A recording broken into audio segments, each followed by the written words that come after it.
બોટાદમાંથી કડતો બંધ કરાવવો એ મેં પ્રતિજ્ઞા લીધી છે અને જો કડતો બંધ નહીં થાય તો છેલ્લા શ્વાસ સુધી રાજુ કરપડા લડશે. તમામ મિત્રોને વિનંતી કરું છું, જેને મારી વાત યોગ્ય લાગતી હોય એ ટેકો આપવા માટે 2 કલાક 5 કલાક 1 દિવસ 2 દિવસ જે મિત્રો સપોર્ટ કરવા માંગતા હોય આ તમામ મિત્રોને વિનંતી કરું છું કે આજે આવો, કાલે આવો અને પ્રમ દિવસ મહાપંચાયતમાં ચોક્કસથી વધારજો. મેં પ્રતિજ્ઞા લીધી છે, પ્રતિજ્ઞા પૂરી કર્યા વગર હું ચંપવાનો નથી. મેં પ્રતિજ્ઞા લીધી છે ખેડૂતોને લૂંટાતા બંધ કરવા.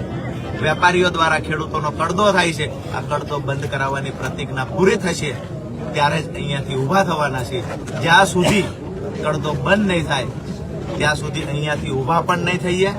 અને અમે પણ ઈચ્છીએ છીએ ઝડપથી હરરાજી ચાલુ થઈ જાય, ખેડૂતો હેરાન ન થાય, અમે ઈચ્છીએ છીએ.